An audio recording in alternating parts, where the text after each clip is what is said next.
किसी तपोवन में एक आत्मज्ञानी महात्मा रहते थे। एक बार किसी गांव के 3 जाठों के मन में उनके शिष्य बनकर आत्मज्ञान प्राप्त करने की इच्छा हुई। तीनों उस तपोवन की ओर चल दिए। उन संत महात्मा को किस प्रकार अपना गुरु बनाकर उनसे आत्मज्ञान प्राप्त किया जाए, इसी विषय पर वे तीनों राह में बातें करने लगे। पहले जाठ ने कहा, आत्मज्ञान का मार्ग दुनियादारी के मार्ग से अलग है।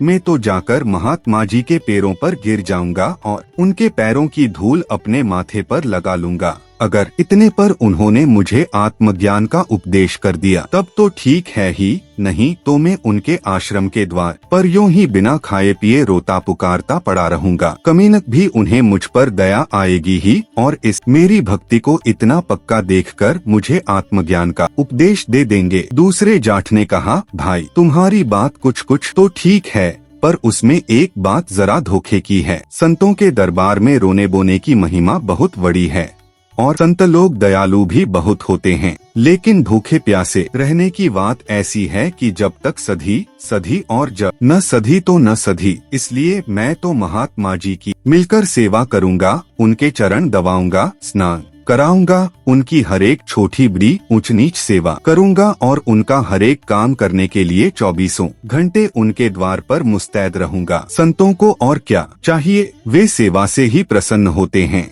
मेरी सेवा से प्रसन्न होकर वे किसी न किसी दिन मुझे आत्मज्ञान का उपदेश जरूर कर देंगे। इस पर तीसरे जाठ ने, जो उन सब में तगड़ा था, अपना मोटा लठ धरती पर घमकते हुए कहा, मेरा तो भाई जन्म का साथी यह लठ है। मैंने दुनिया में जो कुछ कमाया है इसी के बल पर और महात्मा जी से जो कुछ पाऊंगा वह भी इसी के बल पर। संत लोगों के सेवक भी बहुत होते हैं।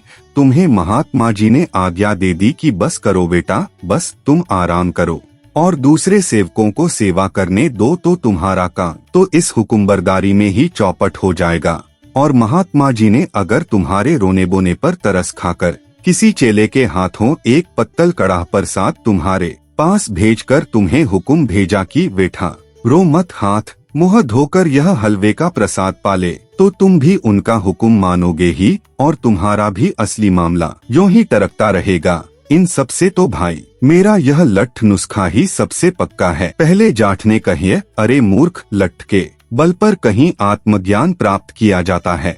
संतों का तेज तू नहीं जानता। एक कोप भरी दृष्टि तेरी तरफ उठा देंगे तो लठ समेत वहीं पर भस्म हो जाएगा। तीनों जाठों में इस प्रकार कुछ आलोचना प्रत्यालोचना और फिर तू मैं की भी नौबत आ गई। लेकिन तीसरे जाट के लठ के संकेत से यह मतभेद बहुत जल्द समाप्त हो गया और तय हुआ कि तीनों का मार्ग अपने अपने लिए ठीक है और उसी पर तीनों को अमल करना चाहिए।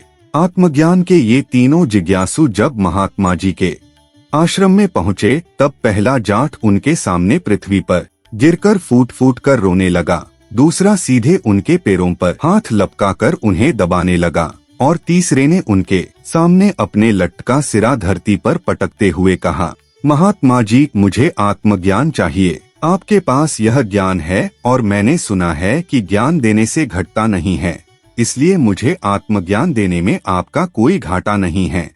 इस पर भी अगर आपको मेरी विनती मानने में कोई आनाकानी हो तो महाराज, मैं तो एक सीधा सादा जाट हूँ, समझ लीजिए कि आप हैं और मेरा यह लठ है। महात्मा जी ने इन तीनों जिज्ञासुओं का यथावत समाधान करते हुए पहले को अपने हाथों से उठाकर उसके माथे पर हाथ फेरा, दूसरे की पीठ थपथपाई और तीसरे के साहस और पौरुष की प्रशंसा की।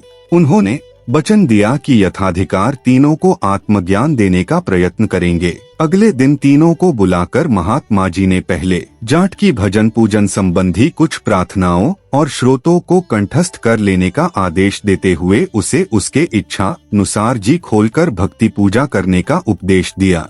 दूसरे जाट को अपने आश्रम के नए पौधों की जल देने की सेवा सौंप दी और तीसरे से कहा, रात को तुम अपना लठ लेकर मेरी कुटिया के द्वार पर ही रहा करोगे।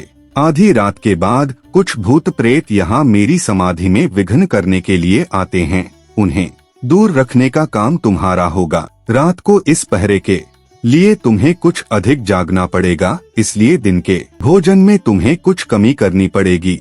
कुटिया के द्वार पर तो महाराज मैं आपके बिना कहे भी लट लेकर पहरा दूंगा, और आधी रात नहीं, पूरी रात पहरा दूंगा, चाहे उस जागरण के लिए मुझे कुछ कम नहीं, आधा चौथाया पेट भरकर ही रहना पड़े।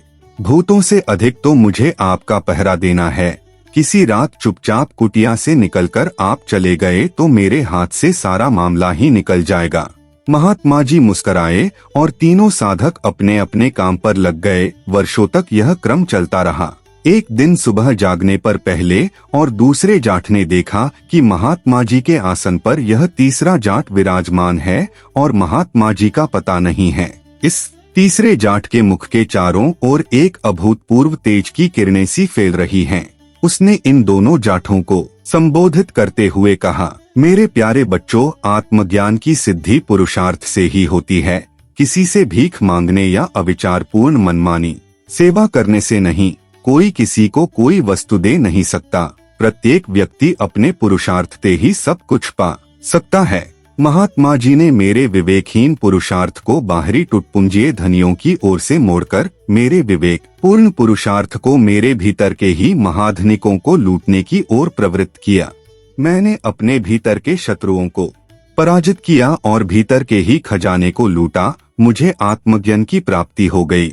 इस आश्रम में रहकर अधिकारी जिज्ञासुओं का पथ प्रदर्शन करने का काम मुझे सौंपकर महात्मा जी दूसरे, इससे भी बड़े काम के लिए अपने अगले कार्यक्षेत्र को चले गए हैं।